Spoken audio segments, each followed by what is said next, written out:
uma grande satisfação a gente receber aqui no nosso Bate-Papo Investigativo o agente de polícia, né, uma referência aqui na PCDF, Leonardo Couser. Leonardo está com esse livro aqui, Investigação em Foco. Léo, a gente Pode ir. é muito gratificante, né? Eu finalizei a leitura desse livro.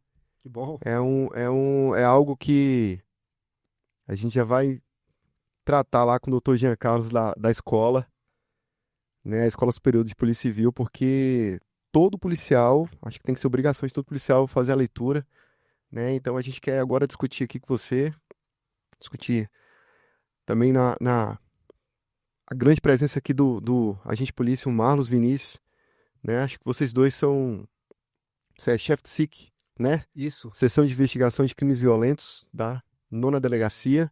O Marlos foi chefe de SIC na 31ª em Planaltina, né? Então a gente vai conseguir aqui demonstrar como é que a Polícia Civil é, é referência no país em elucidação de homicídio e vocês são os responsáveis por isso, né? Prazer, Léo, estar aqui com você.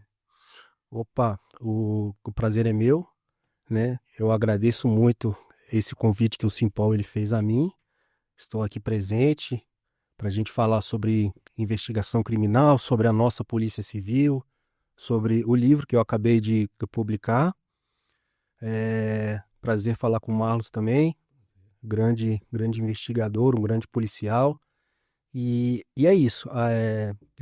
Atualmente eu estou lotado lá na SICVIL da 9ª DP. Eu estou como chefe. Eu sou do concurso de 2006, né? Então eu fiz 19 anos de polícia agora. Já trabalhei na delegacia do Paranoá, onde eu fui lotado no plantão. Depois eu fui para a 1ª DP. Depois eu passei 4 anos lá na antiga CH, né? Hoje é a DHPP. E passei pelo Guará, Braslândia, e agora eu tô lá na 9ª, já vai fazer uns 2 anos. Sempre eu me enveredei aí pelos caminhos aí da investigação de crime violento, que foi sempre o que me motivou e o que me motiva a estar todo dia lendo alguma coisa, vendo o que eu posso fazer em determinado caso, vendo novas técnicas, enfim. E eu busquei trazer essa parte prática a uma parte teórica, que eu já venho me especializando, fazendo alguns cursos aí nesses últimos 8 anos, e culminou aí nessa realização de um grande sonho que eu tinha, né? Que era fazer um livro com uma compilação desse meu conhecimento, e ele está hoje disponível para todos aí. Eu acho que ele pode servir não como um manual, mas como uma modesta referência para os policiais, principalmente para os novos policiais que entraram, para aprender e para pegar gosto aí na investigação de crimes violentos, principalmente crimes dolosos contra a vida, né? Nesse livro eu não falo somente de homicídios, eu falo sobre morte natural, sobre cenas de suicídio, sobre feminicídio, localização de cadáveres. E eu acho que é uma leitura aí que pode agradar a todos os investigadores. Perfeito. Eu sou o Marlos Vinícius, sou do concurso de 2010 e já tomei posse na SICVIL, né, de P31. Eu fiquei lá até poucos meses atrás e fui chefe lá da SIC de P31 de 2019 a 2024, final de 2024, né? Então foi um período bom lá de aprendizado. Quando eu tomei posse também eu tive essa paixão pela investigação de crimes violentos, né? E acabei enveredando nesse caminho, ficando por lá realmente. Assim, lá deu uma experiência, né, empírica muito, muito grande, né? A gente tem a questão do contato com os mais antigos, que tinham uma linha de investigação, uma linha de atuação, né, bastante sim, efetiva. Eles realmente, mesmo sem ter o conhecimento científico ali, ter as técnicas, os nomes das técnicas, né, das investigações, do conhecimento científico ali, eles atuavam e produziam até conhecimento, repassavam esse conhecimento para a gente. Então são escolas, eu vejo que a Polícia Civil tem várias escolas de investigação, inclusive se você for de cidades, dependendo do lugar que você vai, você tem uma diferenciação, né, da maneira de atuação, são várias escolas, e esse conhecimento que você traz vai unindo muito disso, né, eu vejo que e é bastante produtivo, espero que realmente os novos policiais tenham contato, principalmente esses que atuem na investigação de crimes violentos, né, atuem e tenham contato com o seu livro para ter acesso ao que tem de melhor, né, em todas essas escolas. E é igual eu estava conversando com o Thales, é exatamente isso, né, que eu busquei fazer, é pegar essa nossa experiência que a gente tem, e isso a gente não pode descartar. Mas se a gente deixar só pela experiência, às vezes as técnicas utilizadas elas vão ficando velhas, ultrapassadas, que não condizem com as normas legislativas atuais. Então, eu procurei aliar essa experiência técnica, essa experiência empírica, né, que a gente fala que é do chão de delegacia, Isso. né, a algumas técnicas científicas, principalmente aí voltadas à psicologia do testemunho, à neurociência, e que estão adaptadas à legislação de hoje. Por exemplo, um depoimento especial de uma criança, né? Por exemplo, um reconhecimento que foi muito alterado. Então, essa mescla eu acho importante e a gente não pode ficar para trás, porque a gente, como uma polícia de referência, a gente tem que trazer isso para o cenário nacional. E existem outras polícias hoje, eu posso citar aqui, por exemplo, a Polícia Civil de Santa Catarina, a Polícia Civil da Paraíba, que elas estão trazendo já práticas mais humanizadas de investigação, né? Então, a gente tem que aliar. É porque tem muito assim, que eu percebi muito no teu livro. Antigamente, a forma de você conduzir ali, trabalhar, inclusive com o autor, você pegou o autor, você vai chegar lá e você vai falar, não, fala a verdade e tal, e aquele tipo de pressão, você macula toda a investigação, né?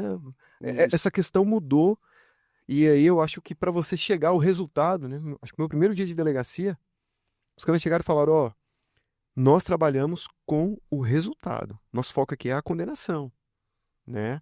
Não é prendi. Não. Eu sei quem é o autor. Não, a gente quer condenar. Mas para que você consiga condenar, você ter um resultado satisfatório, você precisa respeitar uma sucessão de atos, né? E a gente está com essa matéria aqui. DF registra 90% de elucidação de autoria para os homicídios dolosos. No país, esse índice chega apenas a 39%.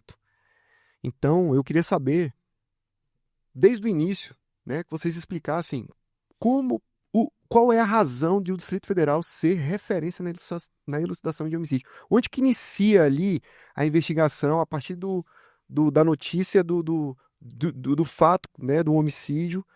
O que é preciso ser feito? A preservação de local de crime, a investigação preliminar, a investigação de continuidade, né?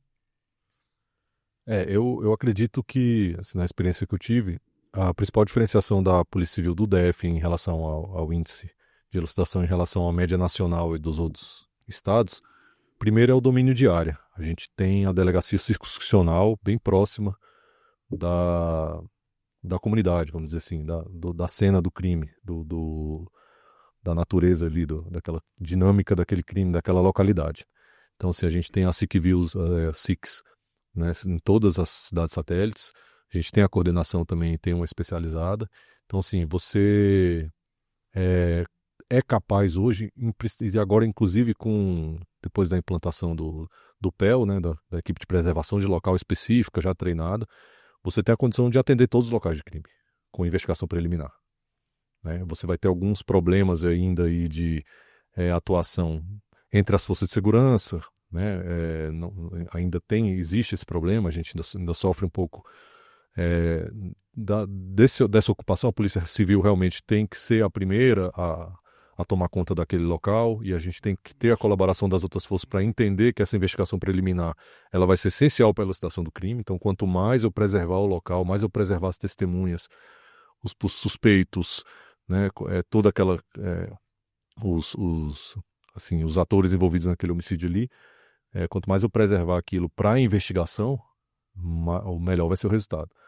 Então a gente tem conseguido avançar nesse sentido, e eu acho que isso explica muito explica muito o trabalho das circunscricionais, das SIC-Views. É uma micro especializada em cada Isso. delegacia, né? Certo, É é o que a diferente dos A estados. gente não tem isso em todos os estados, né? Onde muito dificilmente uma equipe de investigação ela chega a tempo, né, do homicídio. É exatamente isso, né? Eu vejo por esse lado também. Eu acho que o Distrito Federal ainda é um território controlado pelas forças de segurança, graças aí ao trabalho de excelência que nós da PCDF e das outras forças fazemos.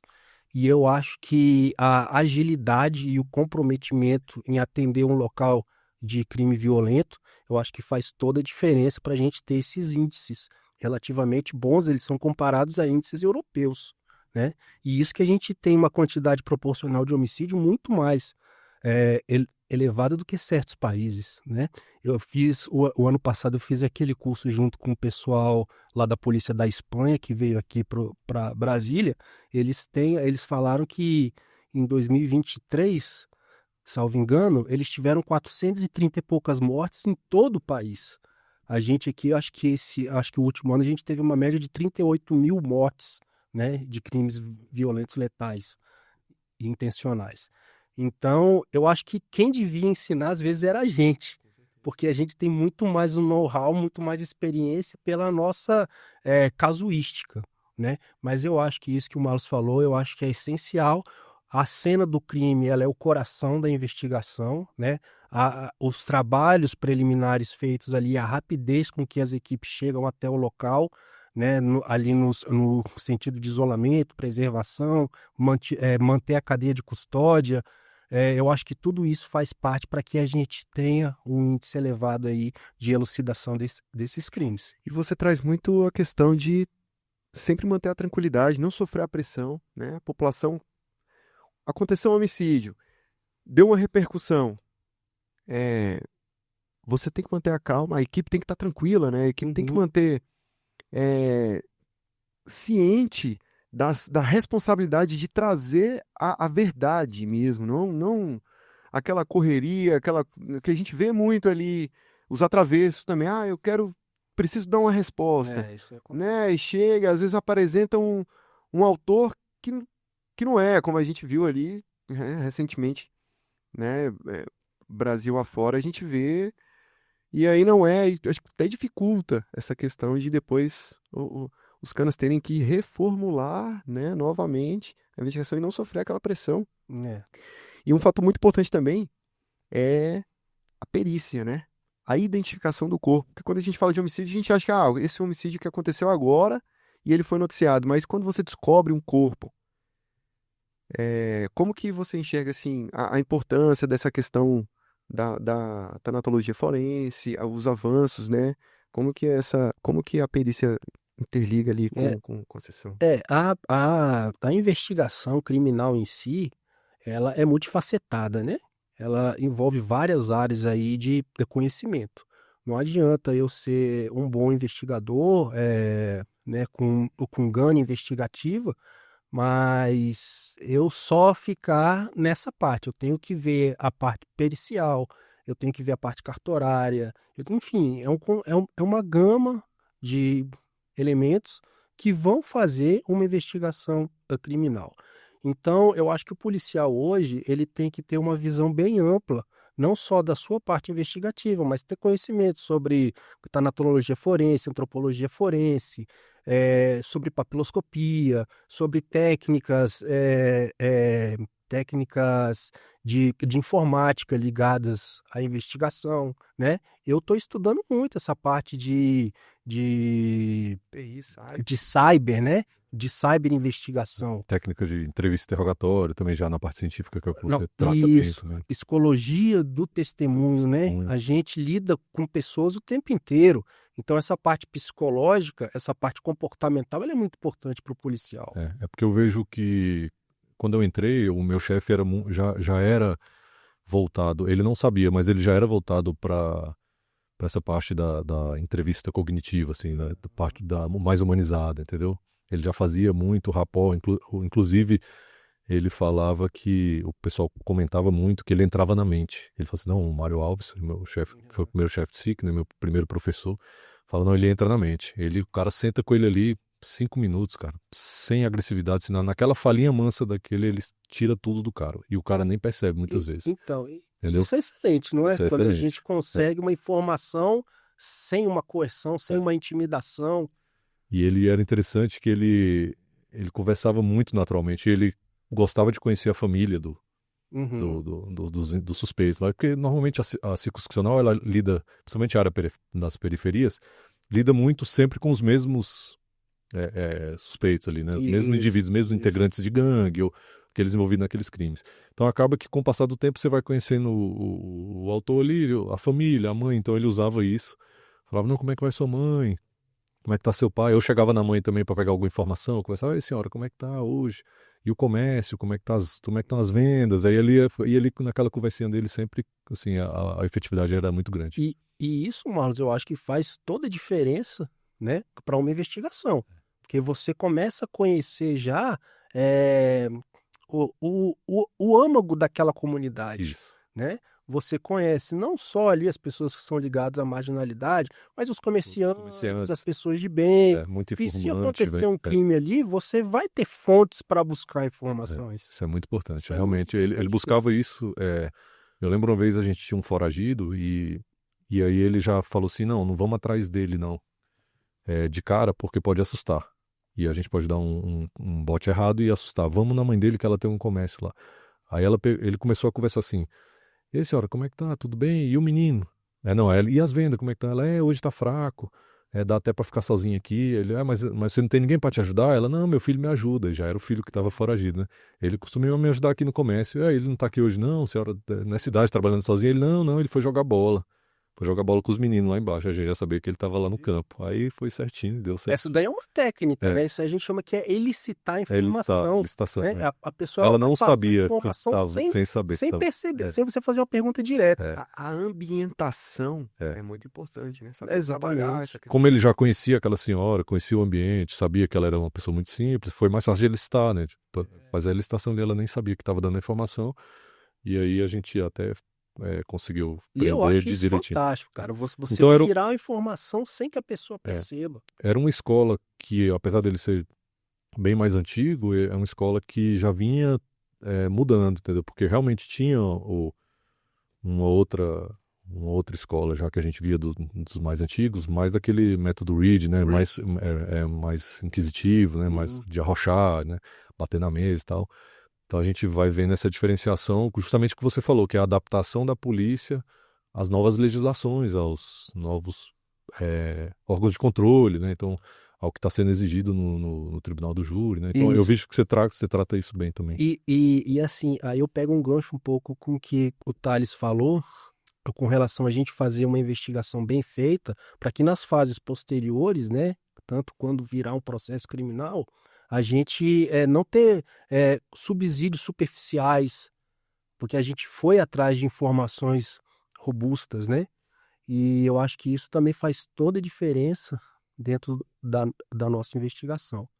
E hoje a gente está chegando ao ponto de ter já uma norma, né? Falando das gravações. Agora você tem que já está validando, assim, o agente de polícia, o escrivão vai gravar sua própria entrevista, né? Vai subir para os autos.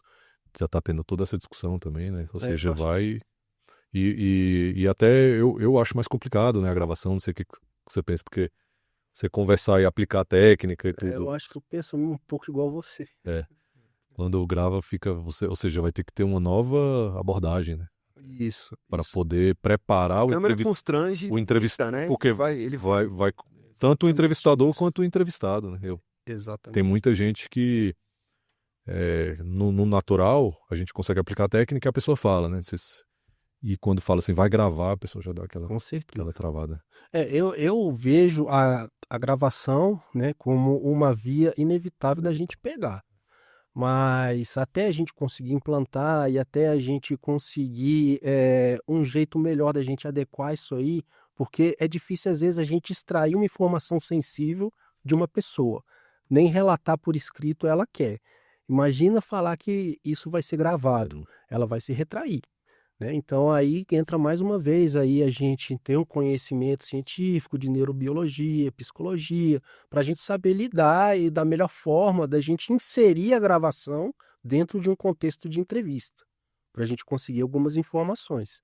Eu acho que a gente está caminhando para isso, já tem umas delegacias piloto nesse sentido, né? Mas eu acho que a gente ainda tem que aprimorar um pouco. E eu acho que a gente pode ter grande relutância aí, né? A gente vai ter que fazer alguma vez, a gente pode adaptar aí uma forma de gravação sigilosa, né? Para ir direto para o Ministério Público, para não expor essa pessoa que venha dar essa informação. Isso a gente pode explicar para a pessoa no momento da entrevista. Enfim, a gente vai ter que se adaptar a isso aí. A gente já teve algumas experiências no júri, né, de tentar fazer essa gravação sigilosa, não gravando a imagem, gravando a voz e junta a voz alterada, né, nos Boa. autos, né? Então, assim, a gente poderia ver até durante a investigação se conseguiria fazer isso na polícia também. Teria que ter a participação do Ministério Público, né, o aval deles, mas realmente, que nem você falou, dependendo do caso, a pessoa não vai falar, né? Se Na retrai, hora né? que você pôr para gravar, ela não vai falar. É. Ela já é sigilosa, né? Porque imagina expor, né, a imagem e a voz em um tribunal do júri, que as pessoas elas podem assistir essa audiência, muitas vezes pessoa da própria comunidade onde essa testemunha vive, então eu acho que é uma exposição muito grande realmente. Então a gente, não só a polícia, mas o próprio Poder Judiciário e o Ministério Público, eles vão ter que saber lidar com essas gravações. E como você tem visto assim na polícia essa questão da evolução, da implementação de técnicas mesmo, as técnicas de entrevista e interrogatório, o método que a polícia usa hoje? Porque eu tenho contato lá na academia, a gente trabalha um pouco na disciplina de técnica de entrevista e interrogatória, por isso que eu estou falando um pouco mais disso. E lá eles realmente já não recomendam nada, assim, no curso, nada do método Reed, já estão mais no entrevista cognitiva e método PICE, né? E como que você vê isso? Assim, uma evolução? São métodos melhores mesmo? Porque tem a resistência dos policiais mais antigos quando a gente vai falar, né? Tem. Dessa evolução. E aí a gente sofre, realmente a gente vê essa resistência.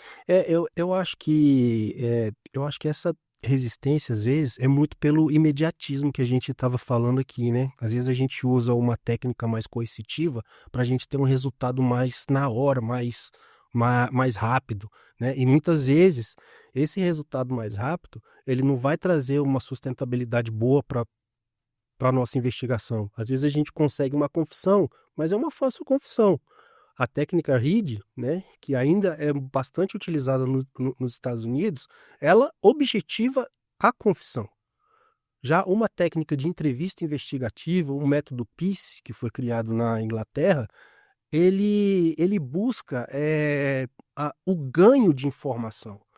Se a confissão vier, excelente, é a cereja do bolo. É claro que todo policial ele quer uma confissão, mas não vale de nada uma confissão sem as demais provas. Então, essas metodologias de interrogatório, de entrevista, um pouco mais antigos, realmente eles estão sendo substituídos por outros que cognitivamente vão alcançar melhores resultados, de forma que a gente vai ter informações mais detalhadas e credíveis. Pode ser que demore um pouco mais, pode ser que a gente tenha mais dificuldade em criar um rapport, mas quando a gente conseguir a informação, ela vai ser uma informação limpa, ela não vai ter nenhuma mácula. Então ela vai ser sustentada até nas fases posteriores, até o tribunal do júri. E dependendo do engajamento que você fizer ali na fase do engajamento da ambientação, se você explicar a gente, você consegue até a gravação, né? Consegue dentro do que você falou, você ambienta e consegue a gravação. Exatamente. E ali a prova... Porque a gente constrói, né, esse rapport, né, essa empatia, e aí eu vou falar, olha, cara, o que você me falou aqui, ele é muito importante, eu gostei, obrigado. Vamos a partir de agora fazer a gravação disso? Né, se você construir uma empatia com ele, ele vai deixar. A gente tem experiência, né, de que ele vai deixar, ele não vai criar maiores... E a gente vê que assim, a investigação vai terminar, né, na audiência, instrução e julgamento ali. E a gente vê que tem resistência até de compreender como que foi feito em cima dessas técnicas. O próprio advogado ali, ele questiona, ele acha que você chegou aí e bateu no cara para ele ter confessado, né? Ele fala, não, como é que você conseguiu, Marlos? Como é que você conseguiu essa informação aí nesse documento? Não, você bateu, não é possível. E não, você utilizou, entendeu? Você utilizou. Então é algo novo até lá dentro, né? Até para que isso aqui, Não. isso aqui é extremamente importante até para um advogado entender, né? E é interessante que os advogados já tem curso para advogados, né, de técnica de entrevista interrogatória, que o Sim. advogado usa contra o policial nas audiências.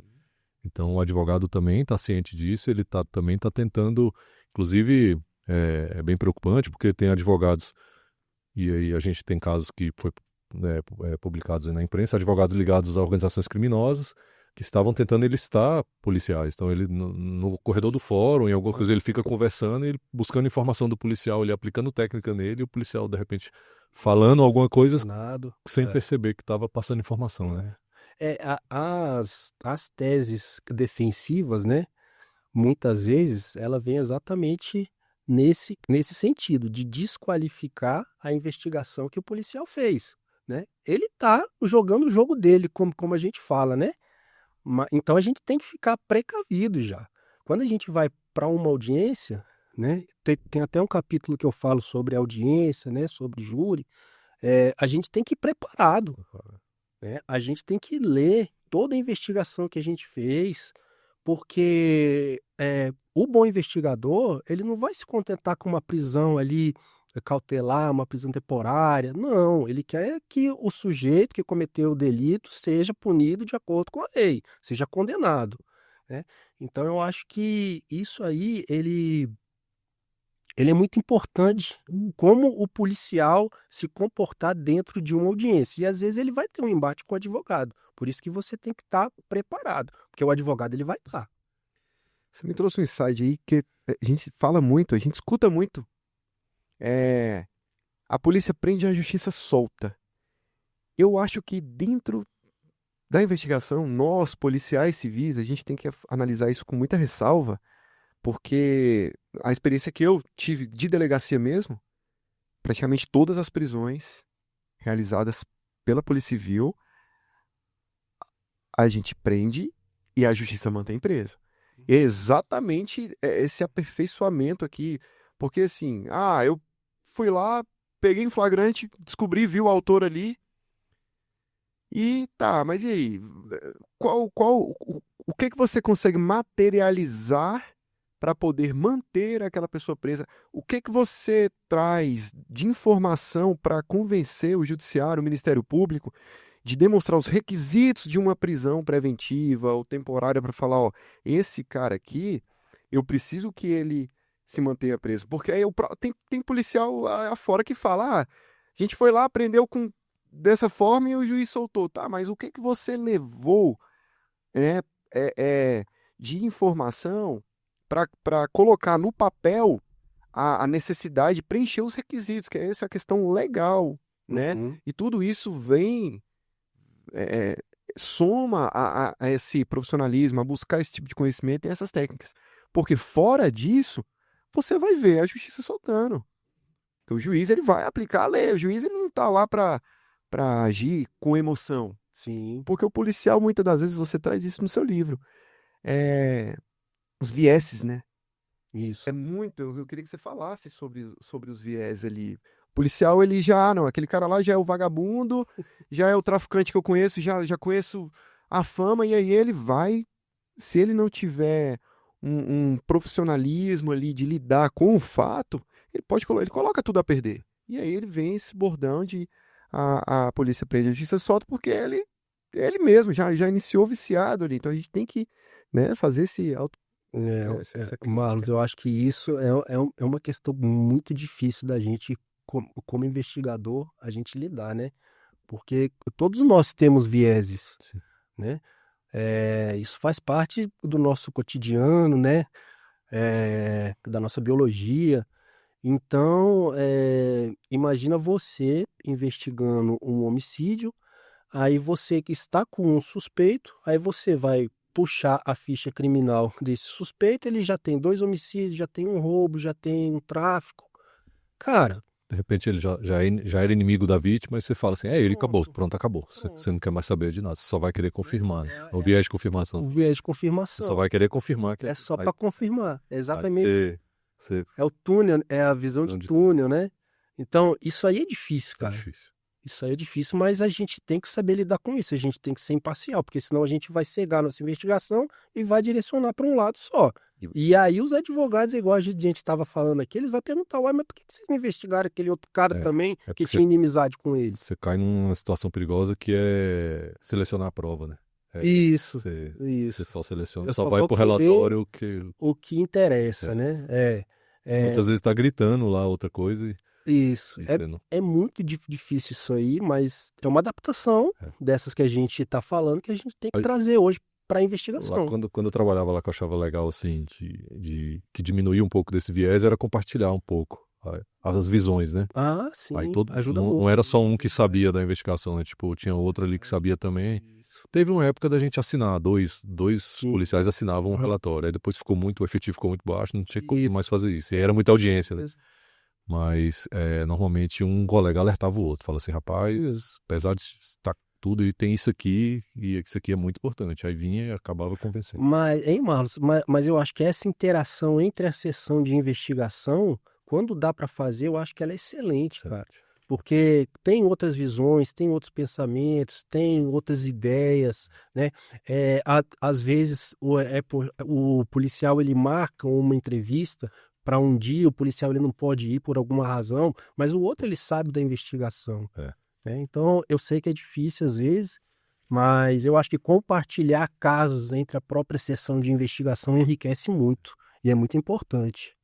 Tinha um livro da Senasp sobre investigação de homicídio, que ele basicamente normatizava o que seria o ideal, né? Aí ele falava em questão de efetivo e tal, ele fala disso, da compartilhamento equipe, formar equipes, né, que possam atuar em conjunto e manter o conhecimento diário, você não fazer o rodízio da equipe toda de uma vez. Mudou o delegado, muda todos os policiais da Civil, né? Para deixar, ele falava ali, fala pelo menos 60% do efetivo com mais de 5 anos na localidade, para poder você ter esse conhecimento. Que aí já entra naquela parte do domínio de território. Do domínio, né? É muito sensível, às vezes assim, né? Chega um delegado-chefe numa tal unidade, aí eu mudei toda a sessão da SIC. Você perde todo aquele domínio da região e aí você fatalmente vai dificultar as elucidações o controle da criminalidade na área. Com os sistemas hoje, você tem I2, você tem na base da polícia em si, você tem muita informação que está lá, né? O cadastro de fotos e tal. Está melhorando, já tem um Horus Persona, enfim. Porque a experiência antiga, eu tive contato com investigadores mais antigos, você deve ter até mais também, do cara mudava e levava o álbum de fotos, né? Levava. É o catálogo de ouro que eu falo, né? O cara mudava cadastro levava o cadastro. Suspeitos. Colocava embaixo do braço. E assumia, não tinha mais nenhum cadastro. Você pode ser o melhor investigador do mundo. Fica difícil, demora 6 meses, um ano para você fazer um cadastro daquele e conhecer a área novamente. Sim. Então, a gente vai evoluindo para que um dia você não mude tanto, você permaneça, né? E mesmo que mudar, você tem ali alguma coisa. Inclusive, livros, né, como dessa natureza aí, já ajudam bastante também, porque até para o novinho que chega, você ter ali um arcabouço para ele falar, não, estuda aqui que você já vai ter pelo menos um norte do que é a investigação. Né? Eu acho que é importante, principalmente esses novos policiais, eles têm atitude e tomada de decisão, né? Frente a uma morte violenta, frente a um cadáver, a gente não pode ficar olhando o cadáver imaginando o que a gente tem que fazer. A gente tem que ter atitude. Até porque quanto mais rápido a gente tomar as atitudes, maiores são aquelas chances da gente ter uma elucidação positiva aí ao final. Ele deslocar o local imediatamente ali, né? Local de crime. Você comentou do PEL, que é a preservação de local de crime da Polícia Civil. Ali a gente avançou bastante para fins técnicos, né? As pessoas confundem muito a questão de vaidade, mas não, quem vai fazer a investigação? É a Polícia Civil, então é importante que você tenha aquele controle daquela área, aquele domínio, e o investigador da seção de crimes violentos, ele precisa se deslocar o mais rápido possível para que ele consiga lá até as... Né? O importante é isso, a preservação de local mesmo para a perícia poder fazer um bom trabalho. ela vai levantar evidências, que inclusive você pode falar depois como que é importante usar essas evidências, né, numa entrevista, no interrogatório. Existe uma técnica que você consegue jogar com essas evidências e é bem interessante. Ele até pode falar melhor, né? E também marcar presença, né? Assim, aquele é o nosso quadrado ali e você libera uma equipe, por exemplo, de sobreaviso para estar na rua, atrás de testemunha e já fazendo aquela investigação preliminar. Porque antigamente, quando a equipe da delegacia de sobreaviso não tinha um pé, você chegava, a polícia militar normalmente é a que recebe primeiro a ocorrência, então ela vai estar preservando primeiro. A equipe de sobreaviso chegava e ficava fazendo preservações de local e vendo as testemunhas. Exatamente. E vendo, inclusive, a polícia militar ou outras forças assim, conduzindo essas testemunhas e você não tinha como ir para o hospital para conversar e aí você perdia bastante. Isso faz a diferença mesmo, né? Porque aí você libera os policiais da investigação Atuar. para já atuar ali no local de crime entre os populares. Ali é um brainstorm de informação muito significativo, né? Então precisa disso mesmo. E assim, o que eu acho importante também, Marlos, eu sei que às vezes é difícil, mas o investigador que atendeu o local de crime, ele dá continuidade nas investigações de segmento. É claro que nem todos que foram até o local às vezes podem, mas pelo menos um ou dois, porque ele já vai trazer todas as impressões, todos os conhecimentos que ele adquiriu ali na cena, né, junto à perícia, no exame perinecroscópico, ele vai trazer para a investigação. Isso é E é uma importante também. pergunta, das primeiras perguntas do advogado no júri, né? Você foi no Foi no local de crime? Aí quando você não vai... Isso, já dá aquela quebrada, né? Porque o jurado já fala assim, pô, o cara nem foi no local. O advogado já faz isso já para se quebrar. E pro jurado, o local de crime, não, pô, o policial tem que acompanhar o local de Ele crime. nem foi no local e tá falando que o cara é o... Isso. Realmente faz uma diferença. Cada detalhe ali, né? Uhum. Nossa, o local de crime, como eu falei, é o coração da investigação, né? Então ele tem que ser, essa fase da investigação, ela tem que ser de excelência, porque é ela que vai subsidiar toda a investigação de segmento. Então é muito importante. A preliminar, o registro da ocorrência, né? As pessoas não sabem, mas o registro da ocorrência é uma investigação preliminar. Com ali, certeza. entendeu? Então, Com certeza. não, ele não tá só, não. Ele tem que ter todo esse conhecimento, Com certeza. né? O policial que tá lá no plantão tem que ter todo esse conhecimento para poder subsidiar e manter, né, a investigação de segmento. E a questão do homicídio, dos crimes passionais, muda? A técnica utilizada. Vamos dar um exemplo agora com a implementação da tipologia do feminicídio, né? Tem alguma diferenciação em relação aos crimes passionais com o autor motivado por espaço territorial, guerra, tráfico? É difícil lidar com ele. Então, não é questão de ser difícil ou não. É porque em um caso envolvendo, por exemplo, feminicídio, a gente tem que buscar, às vezes, por algumas informações que diferem dos outros homicídios, né? Do homicídio comum, vamos colocar assim. Muitas vezes, em um feminicídio, em uma cena de feminicídio, estão presentes ali os mesmos vestígios que a gente pode encontrar em um crime comum, que são os vestígios físicos. Por exemplo, sangue, esperma, vestígios fisiológicos, a arma utilizada, né? Agora, em um feminicídio, a gente tem que prestar atenção em vestígios comportamentais, porque o feminicídio ele é um crime que a gente fala expressivo. O autor ele vai colocar algumas emoções enquanto ele comete o crime. Então, o número de lesões, o local das lesões, como a vítima foi encontrada, se ela estava despida ou não, se ela apresenta sinais de enforcamento, sinais de violência sexual prévio. Então, eu acho que isso tem que ser levado em consideração, não só os vestígios físicos, mas os vestígios comportamentais que a gente vê hoje, né? Inclusive, tem muitas pessoas ligadas à psicologia que está se especializando em psicologia investigativa, porque elas podem ser acionadas aí como assistente técnico em alguns casos para relatar essas questões comportamentais, tanto de autores como de vítimas, né, em cenas de crime aí, para auxiliar até em julgamentos aí. Então, eu acho que o policial ele tem que entrar com essa visão, né? E agora a gente tem essa nova lei que distinguiu o feminicídio de uma qualificadora, destacou e colocou como uma tipificação criminal única.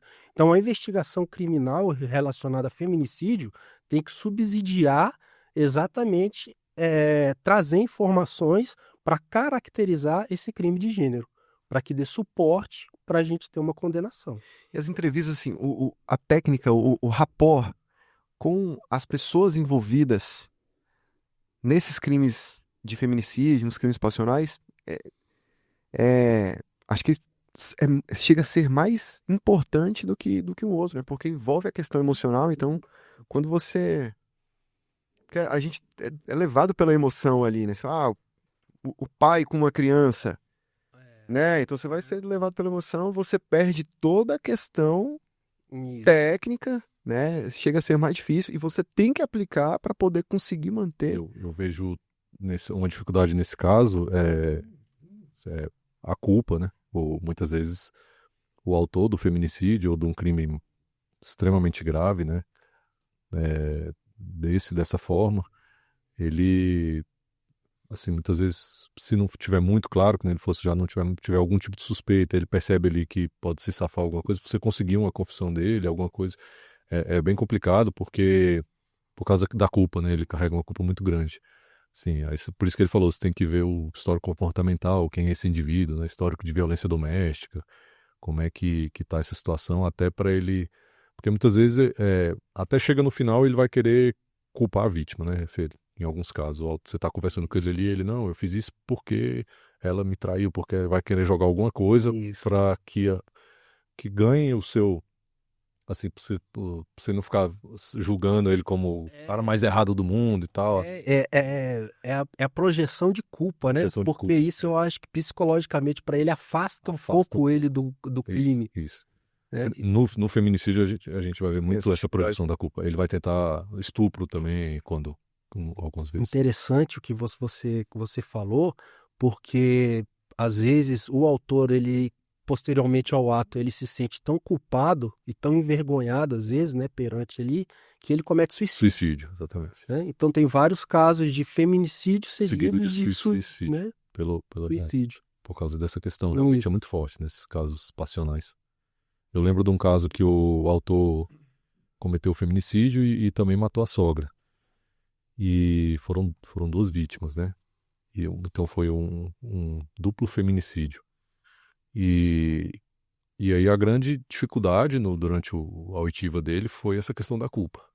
Então a gente percebeu quando para estabelecer o rapport, a gente teve que se despir um pouco da régua moral, né? Régua moral. A gente baixou um pouco a régua moral para não julgar, para ele se sentir confortável e inclusive falar assim, não, isso realmente pode acontecer com qualquer um. Isso. Né? A gente tenta minimizar. Minimizar ali. Tem um limite, lógico, né? Que você vai falar, pô, policial, tem um limite também disso, né? Mas para aquele caso específico, a única forma de fazer falar foi quando para estabelecer o rapport e ganhar a confiança dele, foi quando ele conseguiu reduzir a culpa e ele não se sentir tão monstro, né? Daquela forma, que foi uma monstruosidade o que ele fez de fato, mas o nosso foco ali era tentar o relato livre dele da maneira mais espontânea e isso aconteceu quando ele deu uma amenizada. Então, aí o Tales ele falou de todo o contexto, né? Como que a gente consegue. É exatamente isso. A gente não pode entrar enviesado, principalmente em feminicídio às vezes, porque muitos deles a gente fala que são os feminicídios íntimos, né? Que ocorrem ali dentro de um ambiente familiar. E aí, às vezes, muitas crianças vê o pai, o companheiro matando a mãe, né? Muitas vezes essas crianças são agredidas também. Então a gente não pode tomar para si de jeito nenhum partido. Né? Por mais cruel, hediondo que tenha sido o crime de homicídio, um crime de feminicídio, cara, a gente tem que respirar, colocar nossa cabeça no lugar, ter um controle emocional. É bem difícil essa parte, mas é assim que a gente tem que trabalhar com investigação de crime violento. É assim que vai chegar aquela condenação. Isso. Aí foi condenado, pronto, a pena com todas as qualificadoras. Né? Isso que importa, né? E outra questão também que eu acho que chama atenção e curiosidade.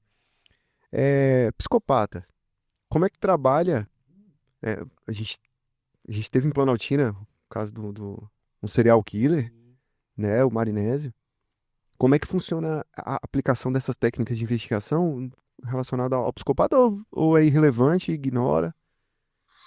Não, eu acho que tem muita mística ligada ao psicopata e homicídio, né?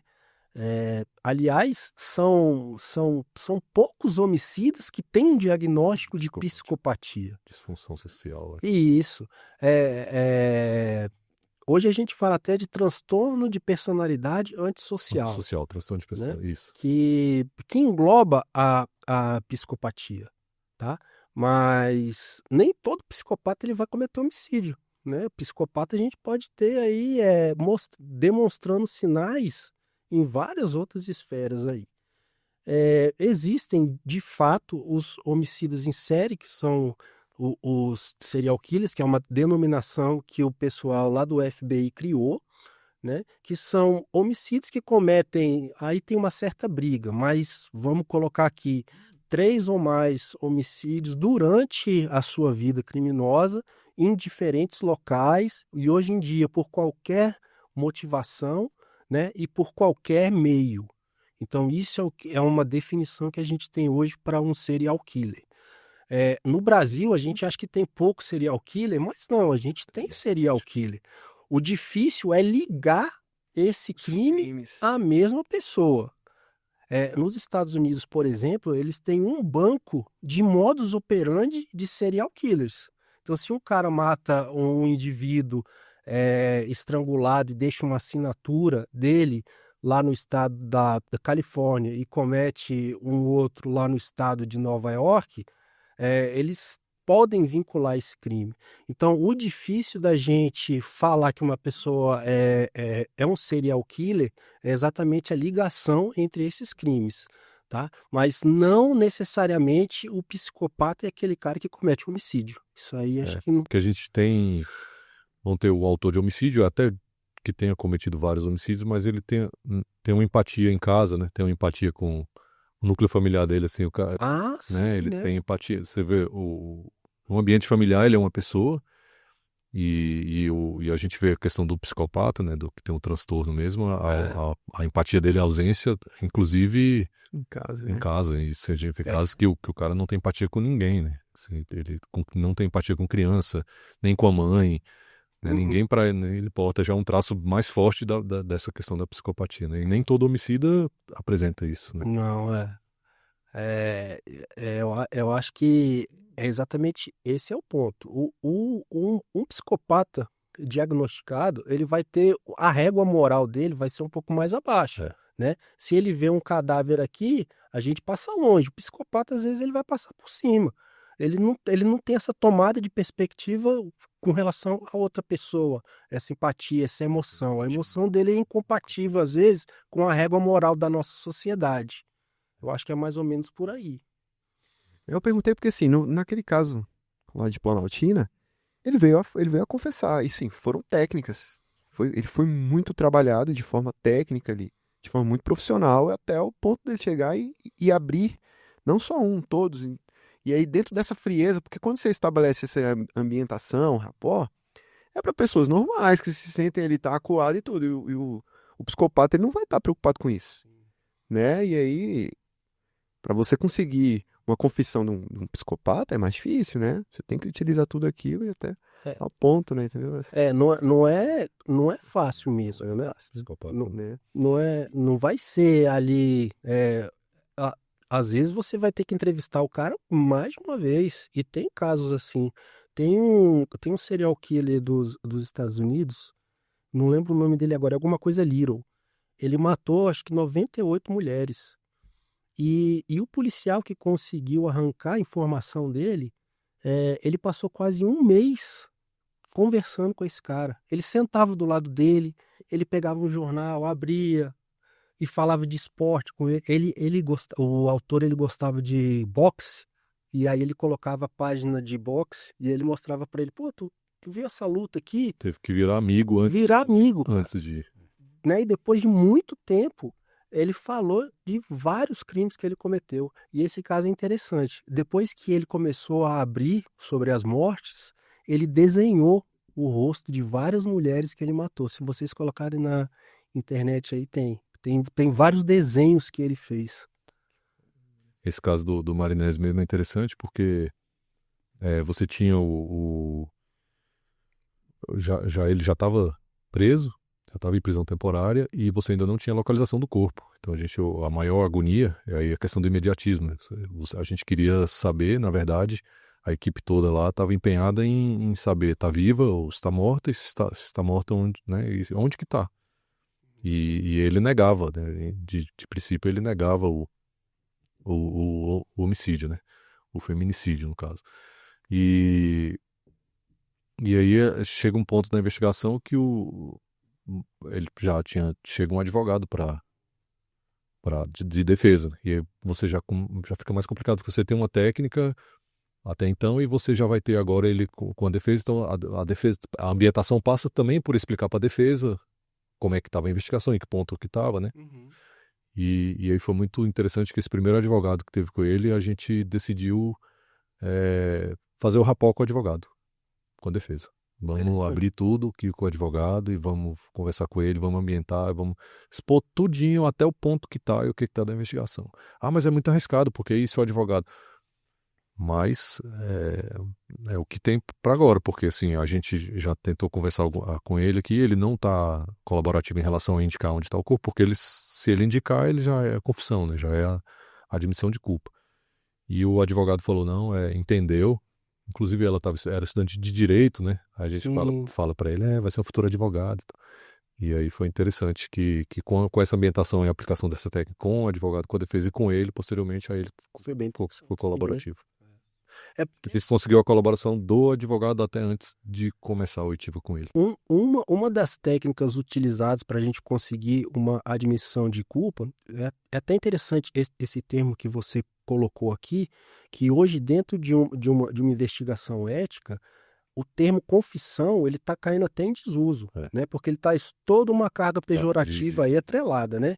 Então isso é interessantíssimo. Hoje a gente fala mais em uma admissão de culpa com uma confirmação. Ou seja, ele vai falar que foi ele, mas ele vai trazer elementos, detalhes que só ele sabe, que a gente pode comprovar através da investigação. O jeito que matou, onde que deixou o corpo, né? Então, foi uma estratégia boa, eu acho, né? Poxa, inteligentíssima, jogar as informações pro advogado, porque uma das formas da pessoa admitir um crime é quando tem provas irrefutáveis, uma imagem, um DNA, uma papiloscopia. É porque a gente já tinha usado os estratégias da evidência com ele antes. E ele não caiu. Né? Ele não falou não, continuava no mesmo discurso. Então o nosso pensamento era, o advogado deve entender melhor do que ele o que significa essas evidências que a gente tem. A gente já tinha localização de celular, já tinha filmagem, né, do carro dele. Então já tinha algumas confirmações de evidências de filmagem e celular principalmente, mas ele não tinha, a não sei se ele estava acreditando que talvez era um blefe, ou que ele poderia escapar de alguma forma.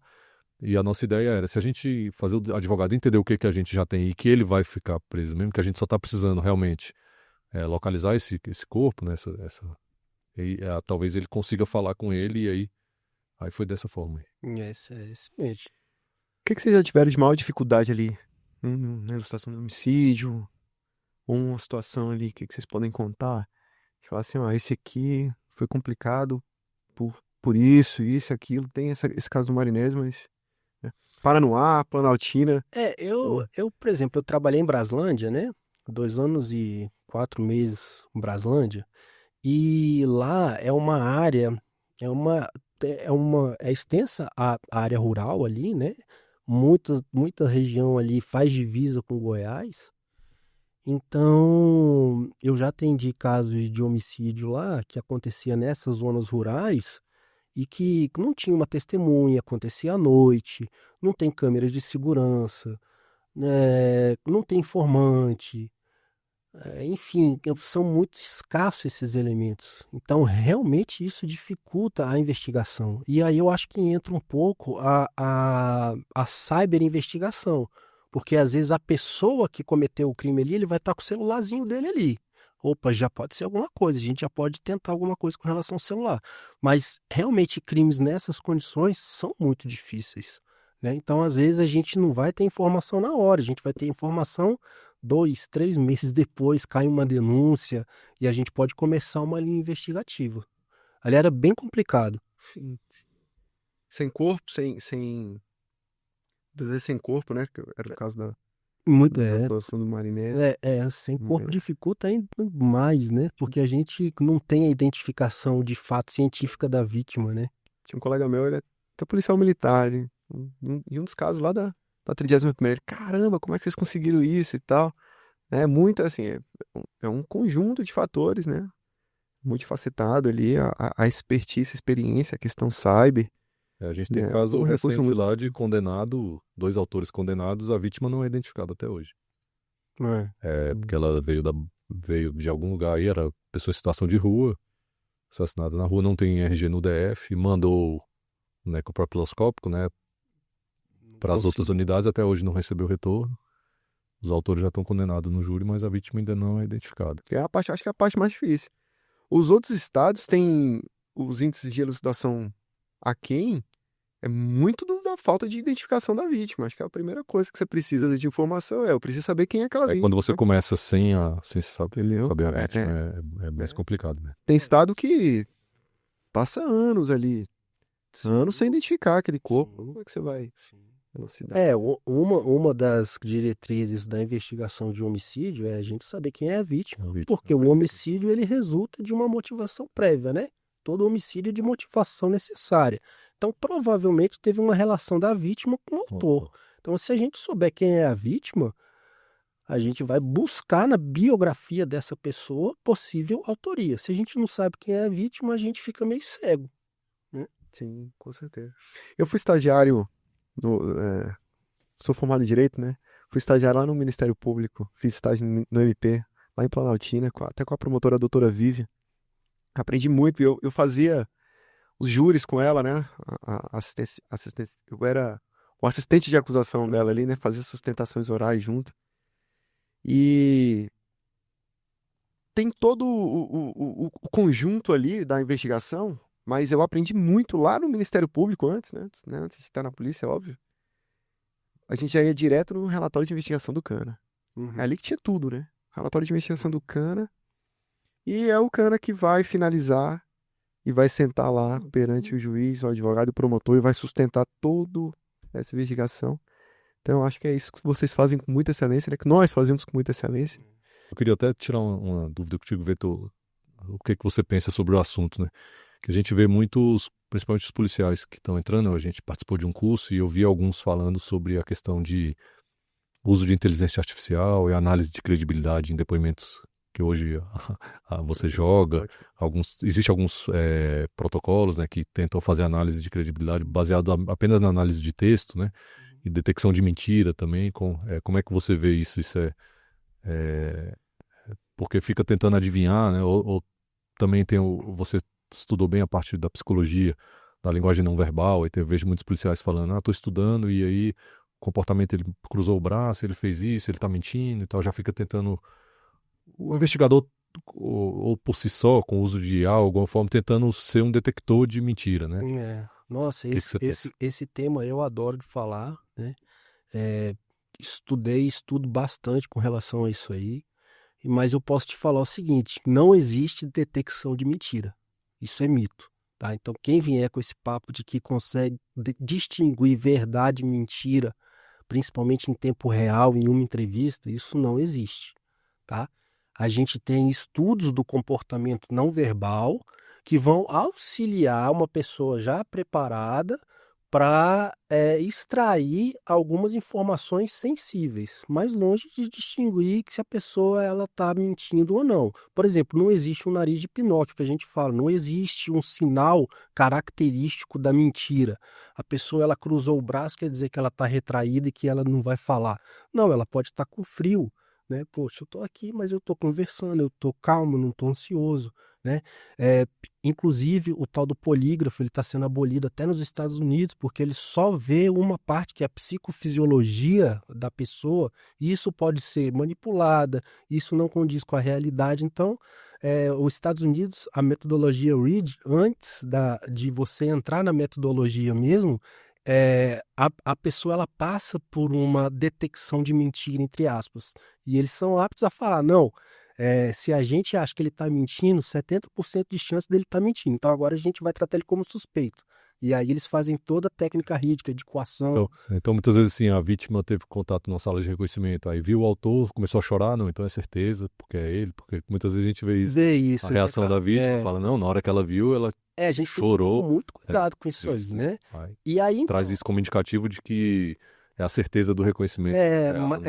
Não vai ser a certeza, mas pode te dar um caminho, né? Então você vai questionar por que você chorou, né? O que te lembra isso aí? Aí ela tem que trazer detalhes espaciais, temporais, sensoriais, né? A pessoa vai falar, nossa, eu tinha nojo dele, a pele dele estava suada, bafo, odor etílico. Isso aí traz credibilidade pro discurso dela e pro reconhecimento dela, né?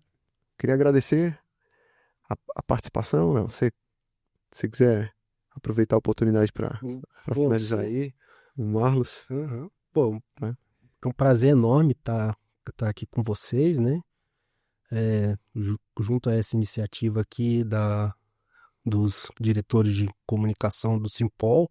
Se deixasse eu ficava falando aqui mais, porque é um tema que eu adoro, né? Todo dia, como eu disse, eu leio um artigo, leio um pouco, fico pensando o que a gente pode fazer em determinados casos. Então, eu agradeço o convite, né? Mostrar de novo meu livro aí, que está disponível. Se alguém quiser, pode falar pessoalmente comigo, né? E tem pelo site da editora o ICLEP também. Enfim, estou sempre pronto. Se quiserem me chamar em outras oportunidades para falar sobre outros assuntos, estou sempre disponível aí. Uma satisfação. Satisfação muito grande também. Realmente eu já acompanhei eu acompanhei uma entrevista sua no aquele Entrevistador Forense. Foi bem bacana. E vi seu livro. Realmente você tem um conhecimento que pode ajudar bastante, principalmente os policiais mais novos, como você disse. Foi extremamente enriquecedor a gente discutir a investigação em foco, né? Discutir a questão do homicídio, discutir a elucidação, poder apresentar, poder mostrar para a sociedade o trabalho, a razão de ser do Distrito Federal ter essa elucidação de homicídio ali recorde, né? Sempre está à frente, em primeiro lugar, nas sessões de investigação, nas pontas, nas delegacias, né? Eu tive a oportunidade, em razão do Marlos, de poder trabalhar junto, né, com as sessões. Eu sou escrivão de polícia e eu aprendo muito, continuo aprendendo lá. A gente trabalha junto e a gente buscar essa integração, estarmos mais integrados, né? Então fico muito feliz, viu, Léo, de ter pessoas como você aqui, com uma experiência ímpar e trazer esse livro extremamente enriquecedor. Nós vamos levar isso aqui. O diretor-geral falou, esse livro aqui tem que ser institucionalizado, porque ele é muito enriquecedor. Tem que ter investigação de homicídio, né? Exatamente. Tendo para a sessão de droga agora, né? Exatamente. Colocar esse curso. Exatamente. Tem que trazer trazer. Essa biografia aí Tem que trazer. Porque como base. A gente bate a meta dos 90%, né? E entrega a resposta para a cidade, porque a gente trabalha para isso, né? Então, obrigado, pessoal. Obrigado a todos vocês.